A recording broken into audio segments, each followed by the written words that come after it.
Hey guys, so apparently my last video was more well received than I thought it would be because, well, I thought people would think of my views on marriage and relationships to be quite countercultural. At least in the sense that I was addressing the Christian majority that seemed to agree with Jefferson Bevsky, whom, by the way, happened to disable the comments on the video to his poem. What a surprise. So I actually wanted to expand on this idea of religion and marriage, or religion and relationships, really.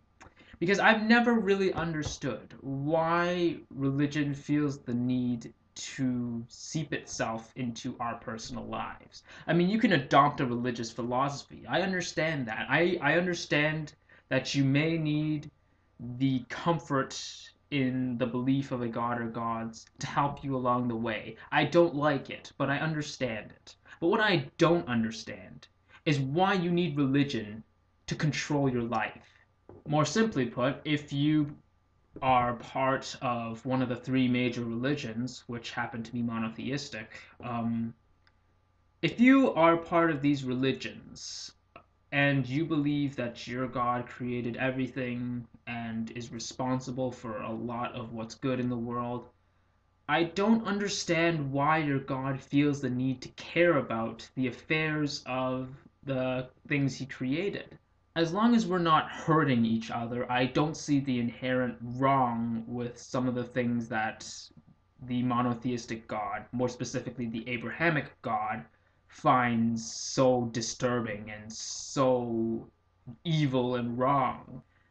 Is this God so offended because we might pay more attention to one another instead of him? Well, then why bother get married at all? You can't really have it both ways. Either your God is really all that concerned and wants everyone to pay attention to him, in which I don't see the reason why we should even worship this God in the first place, or this God doesn't have a problem with people paying more attention to themselves than to him, in which I don't understand why he even feels the need to involve himself in our personal affairs in the first place. And let's face it, the standards set out by this monotheistic God, I'm thinking specifically of the Christian God, hasn't really stopped a lot of people from doing the things that he doesn't like. Catholic priests.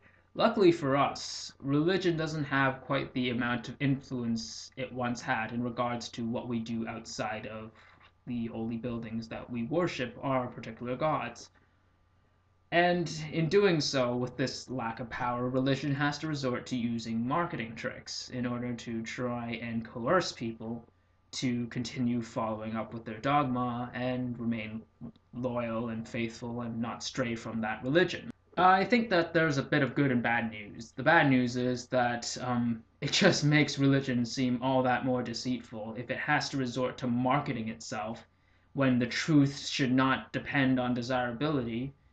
And the good news is, unfortunately, I think they're doing a pretty shit job of doing so. Take Jefferson Bevsky, for example, the guy I've responded to twice already. He has a lot of likes on his video, he has a lot of views. And yes, I know this seems disconcerting, but many people have called him out on it. Many people have made excellent video responses calling him out on his bullshit and exposing his videos for what they are, a clear marketing scheme to try and market Christianity to the younger masses. Now, I know that there will always be people who will not listen, no matter how much evidence you happen to have.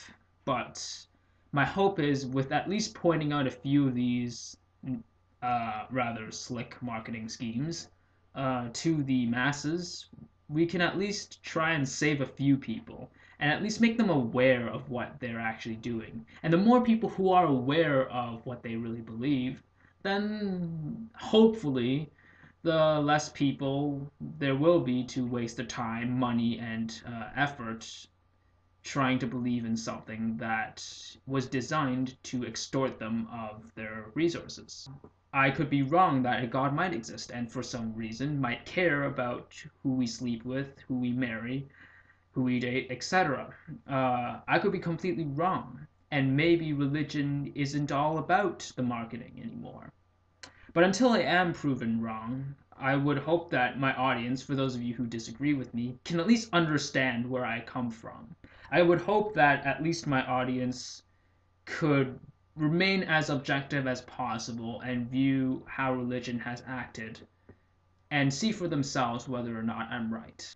And if you still do disagree with me, then I'd have to ask you, why does religion, more specifically, why does your God feel the need to look into our own personal lives and tell us what to do? As long as it's not hurting anyone else, why does he feel the need to do so? And furthermore, why do the religious feel the need to market this teaching, market this sort of practice as something more desirable if it really is the truth?